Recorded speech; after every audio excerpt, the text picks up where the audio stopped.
Olá! Hoje nós estamos aqui, para a honra e glória do Senhor Jesus, para trazermos uma reflexão sobre a Bíblia. Então, a minha exortação é que você leia a Bíblia, porque a Bíblia é a palavra de Deus, ela nutre e alimenta as nossas almas. A Bíblia é um livro para os nossos dias de hoje. Ela não é uma palavra ultrapassada, ela não tem prazo de validade, ela é a verdade para as pessoas que já viveram neste mundo, para as pessoas que vivem neste mundo e para aquelas que virão a existir. A Bíblia é a palavra de hoje para as nossas vidas, ela é uma inspiração singular e é a autoridade da fé histórica para muitas das igrejas cristãs. Cremos nas suas instruções, nós todos que cremos no Senhor Jesus e que conhecemos o Senhor Jesus e que entregamos as nossas vidas para o Senhor Jesus, nós abraçamos as promessas que a Bíblia nos traz, que Deus nos dá através da sua palavra. Nós abraçamos essas promessas, nós procuramos obedecer os seus mandamentos. Mas por que nós procuramos obedecer os mandamentos de Deus que estão nas suas palavras? Principalmente porque nós cremos que a Bíblia é a palavra de Deus, mas também nós cremos que Deus fala conosco de viva voz através das Escrituras. A Bíblia foi o livro para ontem, sem dúvida será o livro para o amanhã, mas em relação a nós, é o livro para nós hoje, para as nossas vidas agora. É a palavra de Deus para o mundo de hoje. E é Deus mesmo quem está falando em Isaías 55, versículo de 8 a 11. Diz assim a palavra do Senhor: porque os meus pensamentos não são os vossos pensamentos, nem os vossos caminhos os meus caminhos, diz o Senhor. Porque assim como os céus são mais altos do que a terra, assim são os meus caminhos mais altos do que os vossos caminhos, e os meus pensamentos mais altos do que os vossos pensamentos. Porque assim como descem a chuva e a neve dos céus, e para lá não tornam, sem que primeiro reguem a terra e a fecundem e a façam brotar para dar semente ao semeador e pão ao que come, assim será a palavra que sair da minha boca. Não voltará para mim vazia, mas fará o que me apraz e prosperará naquilo para que a designei. Essa é a palavra do Senhor que está em Isaías 55, versículo 8 a 11. E nós vamos refletir nesse momento sobre a racionalidade da revelação de Deus. Certas pessoas acham difícil o próprio conceito de revelação. A ideia de que Deus possa se revelar à humanidade desafia o entendimento de muitas pessoas. Por que Deus faria isso? Como Deus poderia fazer isso? Minha resposta é que a evidente necessidade de uma revelação divina faz com que essa ideia seja eminentemente razoável. Em todas as épocas, a maioria das pessoas se sentem desconcertadas com os mistérios da vida e da experiência humana. Assim, se muitas delas admitem que precisam de uma sabedoria que venha de si, que venha de fora de si mesmas, para que possam captar o sentido de suas próprias vidas, quanto mais o sentido do ser divino. Sem a revelação de Deus, sem a instrução e a orientação divina, nós, seres humanos, nos sentimos como um barco sem leme, à deriva em alto mar, uma folha arremessada impiedosamente pelo vento ou como um cego tateando na escuridão. Como podemos encontrar o caminho, meus irmãos? Se somos como cegos, se somos como um barco sem leme, se somos como uma folha seca arremessada impiedosamente pelo vento, como encontrar o caminho? E o que é mais importante, como podemos encontrar o caminho de Deus sem a orientação do próprio Deus? A impossibilidade dos seres humanos descobrirem Deus pelo seu próprio intelecto, sem outra ajuda, é asseverada com muita clareza no texto que nós lemos em Isaías 55, nos versículos 8 e 9. Porque os meus pensamentos não são os vossos pensamentos, nem os vossos caminhos os meus caminhos, diz o Senhor. Porque assim como os céus são mais altos do que a terra, assim são os meus caminhos mais altos do que os vossos caminhos, e os meus pensamentos mais altos do que os vossos pensamentos. Em outras palavras, há um grande abismo entre a mente de Deus e a nossa mente. O texto expressa um contraste entre os caminhos e os pensamentos de Deus e os nossos caminhos e os nossos pensamentos. Ou seja, entre aquilo que pensamos e fazemos e aquilo que Deus pensa e faz, existe uma grande diferença. Os pensamentos e os caminhos de Deus são muito mais altos do que os pensamentos e os caminhos dos homens, assim como os céus são mais altos que a terra. Isso significa uma distância infinita entre Deus e o ser humano. Como poderíamos descobrir os pensamentos de Deus ou ler a mente de Deus? Ora, nós não conseguimos ler nem os pensamentos uns dos outros. Ficamos observando os olhos dos outros para ver se estão cintilando ou piscando, sombrios ou alegres. E o mais importante ainda, se é que existe grau de impossibilidade, é penetrar no pensamento do Deus Todo-Poderoso. A mente de Deus, ela é infinita. A nossa mente, ela é finita. O finito jamais poderá entender o infinito. Isso é uma grande verdade. Seus pensamentos se elevam acima dos nossos, como os céus se elevam acima da terra. Nós não somos capazes de penetrar a mente de Deus. Não há nenhuma escada pela qual nossas mentes limitadas possam subir até a mente infinita de Deus. Não há nenhuma ponte que possa alcançar o outro lado do abismo infinito. Não há nenhum caminho para alcançar ou sondar a Deus. Portanto, meus irmãos, é bem lógico dizer que se Deus não tomar a iniciativa de revelar o que está na sua mente, nunca nós conseguiríamos descobrir a Deus. A não ser que Deus se revele a nós, nunca conseguiríamos conhecê-lo. E todos os altares do mundo iriam levar a trágica inscrição que Paulo cita em Atos 17, 23, que ele viu lá em Atenas, ao Deus desconhecido. Seríamos como os atenienses. Este é o lugar para começarmos o nosso estudo, é o lugar da humildade perante um Deus infinito, um Deus poderoso e sábio. Também é o lugar da sabedoria, quando percebemos a racionalidade da ideia da revelação. Os céus proclamam a glória de Deus e o firmamento anunciam as obras das suas mãos, é o que nos ensina o Salmo 19, versículo 1.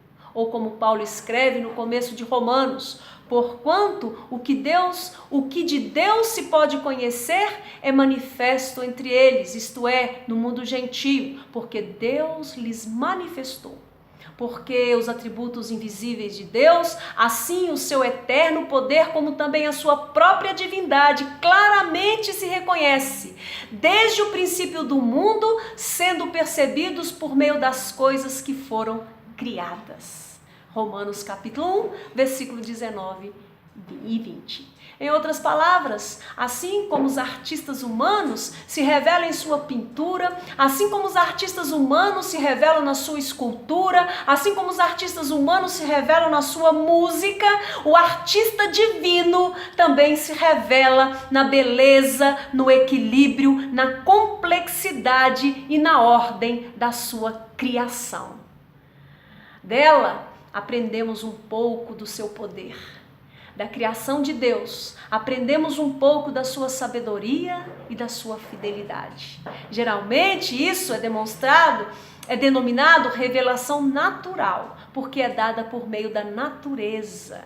Entretanto, não é a isso que o meu texto, meus irmãos, se refere, mas sim ao segundo e mais direto pelo qual nos damos a conhecer uns aos outros. pelo qual Deus se deu a conhecer a nós, ou seja, a sua palavra. A fala, meus irmãos, é o meio de comunicação mais completo e flexível entre dois seres humanos. A fala é o melhor meio de comunicação. É a fala o principal modelo usado pela Bíblia para ilustrar a autorrevelação de Deus. Nos versículos 10 e 11 do texto de Isaías, que nós lemos no capítulo 55, diz assim: porque assim como descem a chuva e a neve dos céus, e para lá não tornam sem que primeiro reguem a terra e a fecundem e a façam brotar, para dar semente ao semeador e pão ao que come, assim será a palavra. Note a segunda referência ao céu e à terra. Se a chuva desce dos céus para regar a terra, é porque os céus estão acima da terra. Note também que o autor passa diretamente do pensamento de Deus para as palavras da boca de Deus. Assim será a palavra que sair da minha boca. Fará o que me apraz e prosperará naquilo para que a designei. O paralelo, meus irmãos, é evidente. Assim como os céus são mais altos do que a terra, mas a chuva desce dos céus para molhar a terra. Os pensamentos de Deus também são mais altos do que os nossos pensamentos, mas descem até nós. Porque a sua palavra sai da sua boca e assim ele nos transmite os seus pensamentos. Como o profeta havia dito antes, em Isaías 45, a boca do Senhor disse. Ele estava se referindo a um de seus próprios oráculos, mas o descreveu como se fosse a mensagem proveniente do próprio Deus. Ou como Paulo escreveu em 2 Timóteo, toda a escritura é inspirada por Deus. Ou seja, as escrituras são a palavra de Deus, são proferidas pela boca de Deus.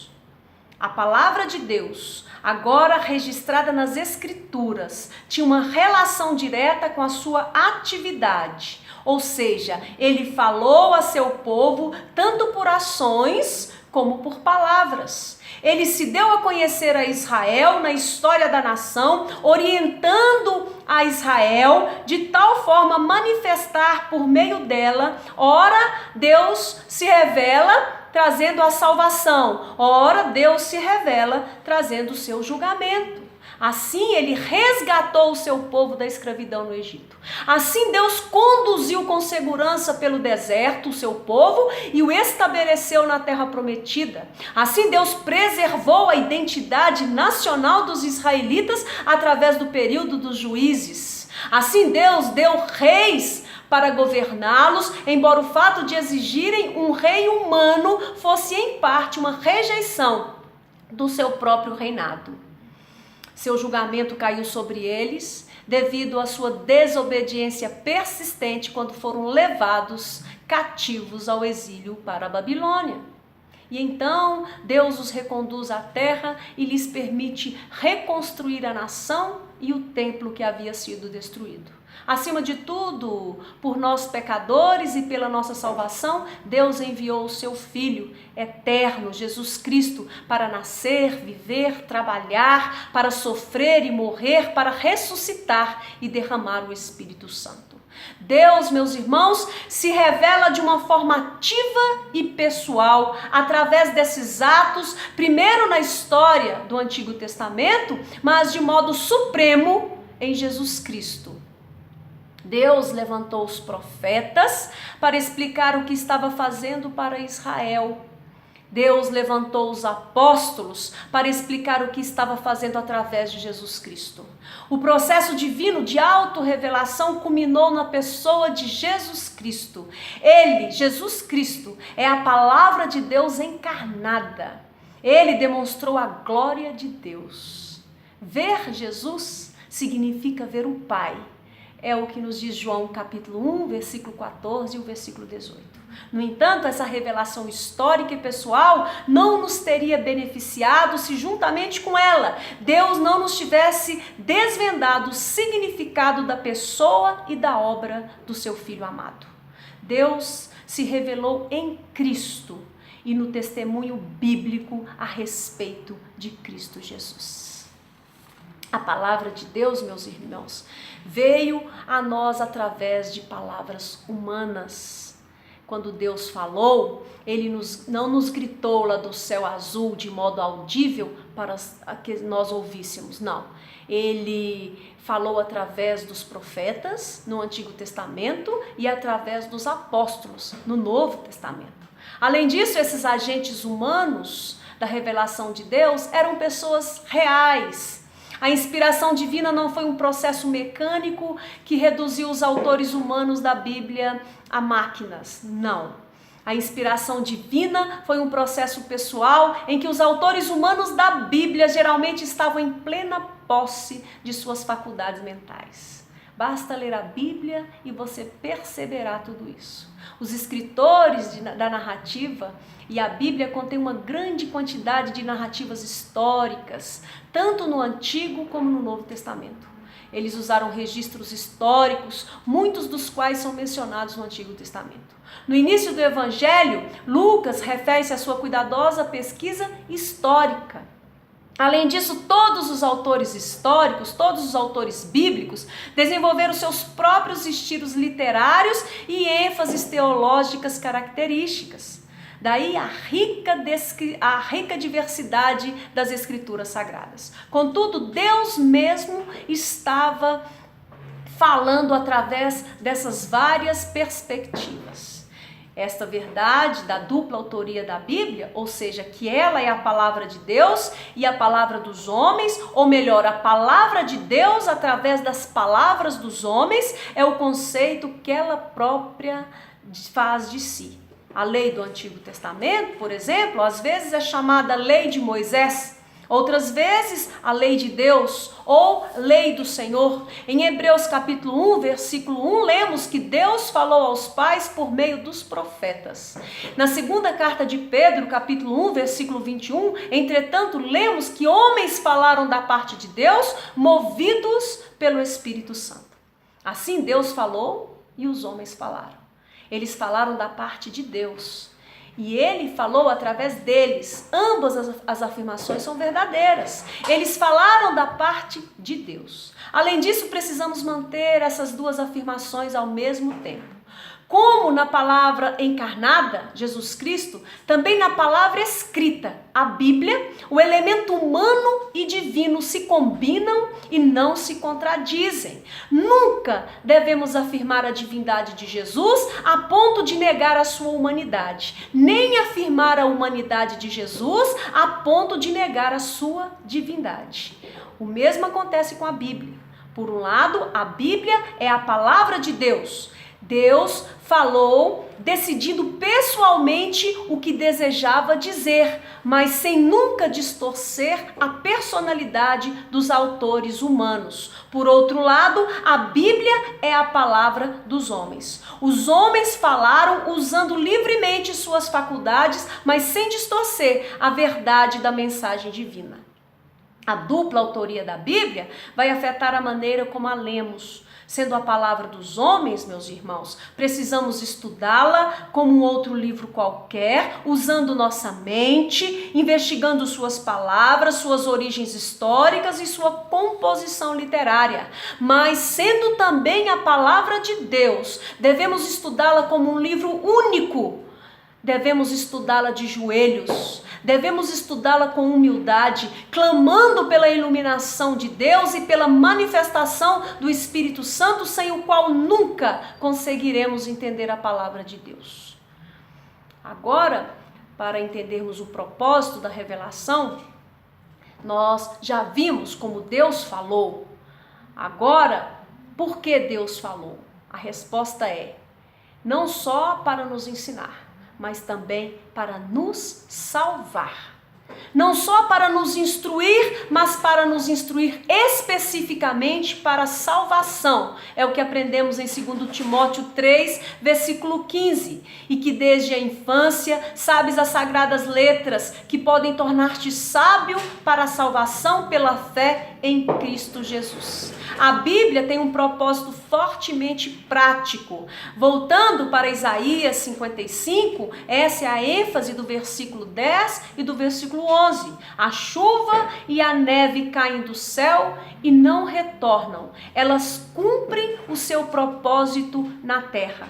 Elas a regam, fazem-na produzir e germinar e a tornam frutífera. Assim também é a palavra de Deus que parte da sua boca, desvendando sua mente, ela não retorna a ele vazia, ela cumpre o seu propósito. Além disso, as razões de Deus para enviar a chuva à terra e para falar a sua palavra aos seres humanos são similares. Em ambos os casos, o propósito é só um, é a frutificação. A chuva torna a terra frutífera. A palavra de Deus torna as pessoas frutíferas. Ela os salva, transformando as pessoas à semelhança de Jesus Cristo. O contexto é certamente a salvação.